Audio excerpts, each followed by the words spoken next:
Hi YouTube, Gareth here again, and I'm with the iPhone 7. Now this is an interesting phone because it feels more like a 6S than an iPhone 7. In fact, if anything, if this was the 6S, it would have been an amazing phone because we've got waterproofing, we've got dual speakers, we've got a slightly better battery, an improved screen, and an improved camera. If this had come out last year, it would have been one of the best phones of the year. But given we've had a year's further, this is the iPhone 7, we thought it would be something really amazing and something really cool. Let's take a look and see if the upgrades really are worth spending the extra money over the 6S. So here it is, the iPhone 7, and as you can see we've got the new jet black version, which is nice because it feels all shiny, it feels new. It also absolutely loves fingerprints, as you can see here. It absolutely adores getting all the smudges all over it, and it scratches really easily. This is something that Apple's actually mentioned already, so as soon as you get this phone, if you go for the jet black version especially, you're going to want to get a case, which I always feel is quite sad because you want to show off your new iPhone if you've got a new device. As you can see, it's not actually that much slimmer than the iPhone 6S. In fact, it's not slimmer at all. It's exactly the same width, which you'd hope Apple would make it a little bit better. You'd think Apple would slim things down a little bit, but when you consider it's got waterproofing in, it's got dual speakers here and here, there's a lot more going on underneath the hood. Around about here, we've got the Taptic engine as well, which gives you a different kind of haptic feedback when you're using the phone. So I understand exactly why Apple's not made it any slimmer, but you kind of hope, given the headphone jack's disappeared from the bottom here as well, that it would be a little bit thinner. The loss of the headphone jack itself, it's a weird one because you can see what Apple's saying. It's an ancient port. We don't really need it anymore. Things can be done by the Lightning port itself or Bluetooth, but it is really inconvenient, and you feel that while there has to be a step taken to start with, it's going to be at least 2 years until this stops being a real annoyance.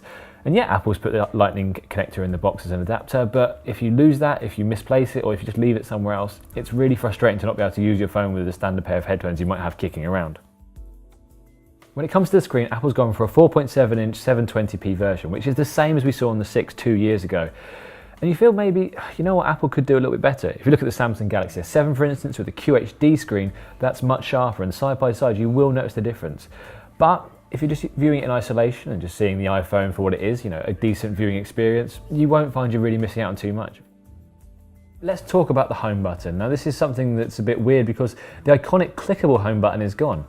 If any of our older viewers remember the BlackBerry Storm 2, for instance, it's a very similar experience to that where the whole screen clicked in, but nothing's moving here. It's just a Taptic engine underneath here that's firing and making it feel like you're touching the home button. And while initially I really struggled with this, after a while I came to really love it, and it feels like a really cool feature, and it protects the iPhone from damage, which is also really useful to have.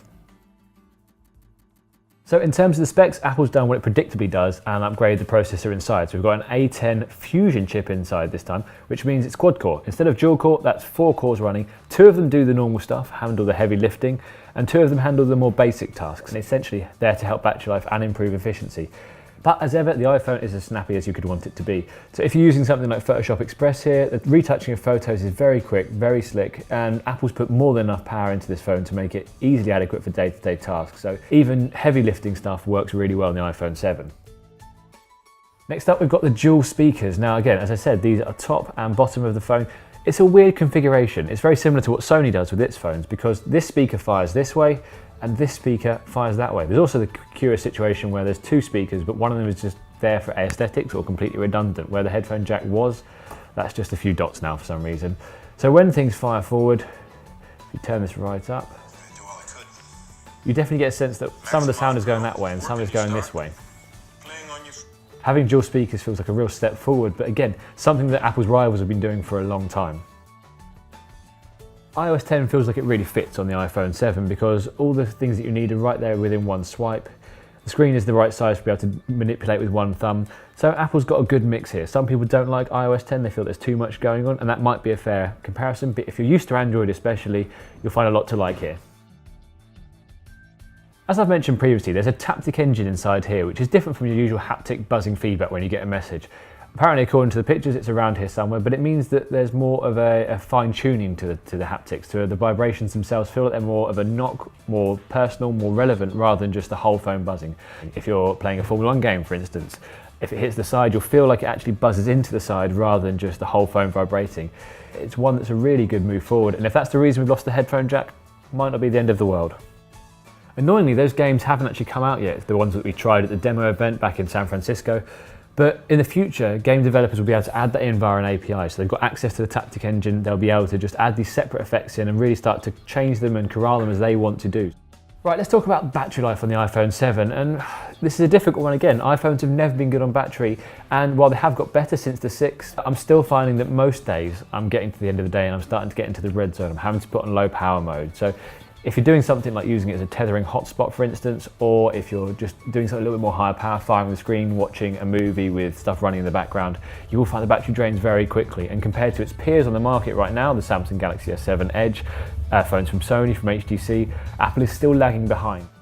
Apple hasn't really upgraded the camera too much here. It's much better in low light. It's got an f1.8 aperture lens, which means in low lights particularly, it's very good. There's a little bit more noise, but generally it's a very good picture, and given how dark this scene was, we really appreciated what Apple's done there.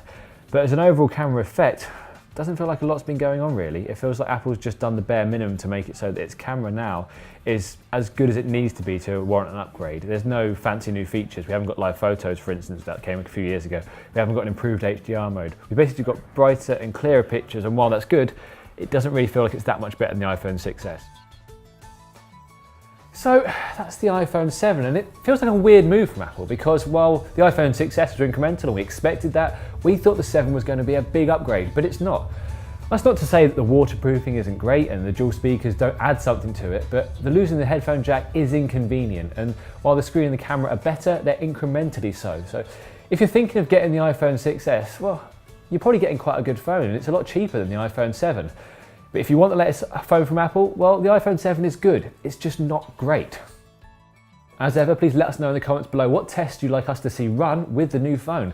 Thank you very much for liking, thank you very much for subscribing, and as ever, if you want more phone chat, Tech Radar is the place to be.